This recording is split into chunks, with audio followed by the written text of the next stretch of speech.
राम राम बेसारिया ने। अच्छा, ज्ञान की बात सुन लो।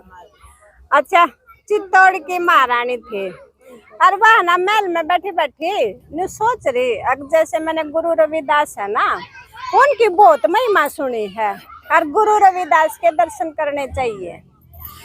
आता वह बोली, मैंने है ना एक बार काशी नगरी में जाना है। काशी नगरी पंडिता की नगरी है और जब बुलावा पंडिता की नगरी में जा कर देना तो उन्हें देवताओं की नगरी भी बोल दिया कर दे।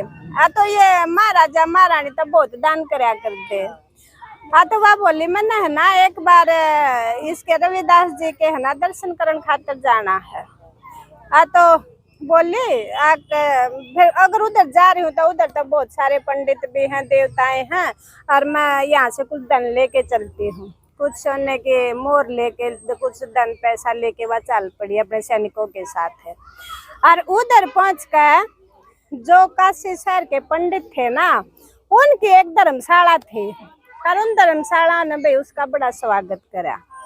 बोले, महारानी जी आपके जो बड़े बुजुर्ग आया कर दे इधर, वो इसी धर्मशाला में ठहरा कर दे, आप भी इधर ही ठहर जाओ। तो वो बोली, नहीं मेरे को तो ना एक बार रविदास जी के दर्शन करने हैं। तो वे सारे पंडित बोले, हाँ वो तो शुद्ध जाति का है और आप तो उच्च कोटि की महारानी हो। तो ऐसे तो है ना हमारे धर्म के मतलब जो मर्यादा है ना वो नहीं रहेगी, तो आप उधर मत जाओ। तो वह देख रही है अपनी बात पर, नहीं बोली, नहीं मैंने उसकी बहुत महिमा सुनी है, मैंने एक बार जाना है। तो मैं सारे पंडित नाराज हो गए, बोला या महारानी तो रविदास के पास जा रही हो तो शुद्ध जाति का है, चमार है, और हम तो ऊंच कोटि के ब्राह्मण हैं, हम तो ऊंच कोटि के ब्राह्मण है, तो उधर तो इनके बड़े बुजुर्ग कोई भी नहीं गया। तो वह नहीं मान ले, तो वह उधर चल पड़ी। तो जाकर देखा तो जहाँ पे रविदास का प्रवचन चल रहा था ना उधर, तो उसके प्रवचन उसने बैठ के सुने। तो उसके प्रवचन में था, यहाँ पे ना कोई जात पात है, ना कोई ऊंच नीच है, मैं खुद भी मतलब शुद्ध जाति का हूँ, लेकिन भगवान की नजरों में यहाँ पे सब बराबर है, सब बराबर है। ये तो मतलब यहाँ पे हमने किसी ने लोहे का काम शुरू कर दिया तो लुहार दे दिया, किसी ने जूती चप्पल का काम शुरू कर दिया तो चमार नाम दे दिया, किसी ने खेतों का काम शुरू कर दिया तो जाट का नाम धर दिया। बाकी बोला यहाँ पे सब परमात्मा का, सबके अंदर परमात्मा का वास है, तो यहाँ पे ऊंच नीच कोई नहीं है। तो ऐसा सुन के यह महारानी है ना उसका मतलब बहुत प्रभावित होगी, और वो जितना अपने साथ दान लेके आई थी ना, वो सारा दान रविदास के चरणा में भेंट कर दिया। और उधर घूमी तो जहाँ पे मतलब उधर काशी नगर में उसने स्नान भी किया है, और जगह मंदिर महलों में भी गई है वह सारी जगह। तो जितना मजा उसने रविदास के पास आया उतना कहीं भी नहीं आया। तो ये सुन दिए, पता चलने के बाद जो वो उनके पंडित थे ना वह नाराज हो गए, बोला जो ये हमारे को दान देना था ना, ये तो सारा रविदास के चरणा में दे के आएगी, अब हमारे को तो दान मिला ही नहीं। तो वह महारानी अपने महल में आगी तो सारे पंडित नाराज होकर राजा दौड़ गए। और राजा ने पता भी नहीं, आग वह उधर जा रही है काशी नगर में, रविदास के पास गई है। तो वे नाराज होकर बोले उसने, बोले आपने तो है ना, आप जो यहाँ की महारानी है ना उसने तो मर्यादा का कोई ख्याल ही नहीं किया। बोला क्यों नहीं ख्याल किया? बोला नहीं, जो रविदास है ना वे तो चमार जाति के हैं, और वह उनके पास गई है और उनको अपना गुरु बना लिया। तो हमारा तो इसमें अपमान हुआ है।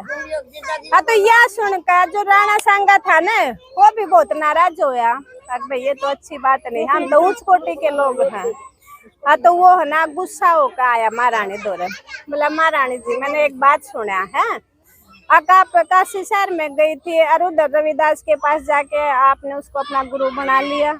बोला हाँ बिल्कुल सच है इसमें। बोला फिर आपने ऐसा क्यों किया? वह बोली, देखो मैंने है ना गुरु रविदास के वचन भी सुने थे, लेकिन वहाँ उनके मतलब पास है ना सब जातियाँ एक समान है, उनमें कोई छोटा बड़ा ऊंच नीच नहीं है, सबके हृदय के अंदर वास करता है उसकी नजरों में। और जो ये पंडित बैठे हैं ना इनके अंदर ज्ञान नहीं है, ये अज्ञानी है, ये तो बस दान के लिए आते हैं, लेकिन ये नाराज इसलिए हैं कि इनको दान नहीं मिला। आप ऐसे करो, मैं तो मानूंगी नहीं। आप इन सब पंडितों को बुला दो और जो आपकी क्षमता उसके अनुसार इनको दान दे दो, ये खुश हो जाएंगे। तो ये सुनकर महाराज ने भी सोचा ले भी चलो ठीक है। वो उससे प्यार भी बहुत करता था, उसको नाराज भी नहीं करना चाहता था। तो उसने ना सारे में जो पंडित थे ना, काशी शहर के पंडित भी, बड़े बड़े विद्वान लोग भी, वो सारे बुला लिए।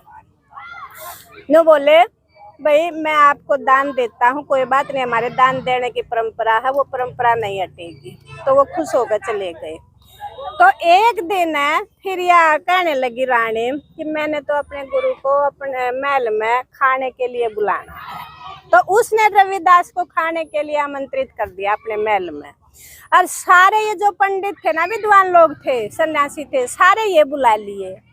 तो जब भोज तैयार हो गया ना, हाँ, तो इनके सामने, सारे के सामने भोज परोस दिया। तो सारे पंडित ने बोले जब रविदास का नंबर आया, काम इनके इसके साथ बैठ के खाना नहीं खाएंगे, ये तो शुद्ध जाति का है। तो इस तरह ना मेरा भाई ना बड़ा गुस्सा आया कि इन्होंने तो मेरे गुरु का अपमान कर दिया। लेकिन बोला फिर इसने, रविदास ने मीरा को समझाया, बोली बात ऐसी है, ये अज्ञानी है, इनमें ज्ञान नहीं है, इनको ना तुम खाना खाकर अपने घर से खुश करके भेजो। मैं तो एक तरफ जाके खाना खा लूंगा, मैं इनके साथ नहीं बैठ सकता अगर ये खुश नहीं है तो। हाँ, रविदास बोला। तो फिर उस सभा में ना सबको खाना परोसा गया। सब ने जब ये खाना खाने लग गए ना, जितने पंडित थे ना, सारे पंडिता ने हर एक पंडित के पास ये गुरु रविदास बैठा हुआ दिखने लग गया। उसने मतलब ऐसा चमत्कार कराया। हाँ, हर एक पंडित के पास वो बैठा हुआ दिखने लग गया। तो वो सोचे यू कि चमत्कार हो गया। तो जब उससे टाइम उन्होंने अपनी गलती मानी और बोले हमारी गलती होगी, आप है ना एक बार गुरु रविदास को बुला दो, हम उनसे आपके सामने माफी मांगेंगे और उन्हीं के साथ बैठ के खाना खाएंगे। तो फिर उसको बुलाया तो वे कहने लगे देखो बात ऐसी है, आपके प्रवचन भी और उसकी महिमा चारों तरफ बहुत ज्यादा फैलती जा रही थी, ताकि उससे बढ़ के ज्ञान वाला आदमी कोई भी नहीं है। बोले आपके प्रवचनों से तो सुनते थे हम, लेकिन हमारे जो दान के शुरू से परंपरा चलती आ रही थी ना, हमारे उसमें कमी आ रही थी, इसलिए हम आपसे ईर्ष्या कर रहे थे।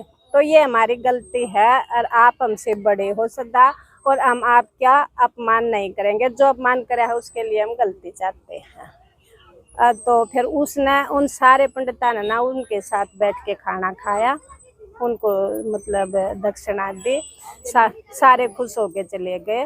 तो जब मतलब उसने ये कहा था जात पात कुछ नहीं है, मेरे गुरु तो रविदास है, मैं तो इन्हीं की चेली बनूंगी। तो फिर उसने अपने महल में एक सत्संग भवन खुलवा दिया था, उधर डेली का सत्संग होता था और सारे प्रवचन रविदास के करते थे। तो इससे बढ़कर बोला मेरे लिए कुछ भी नहीं। राम राम।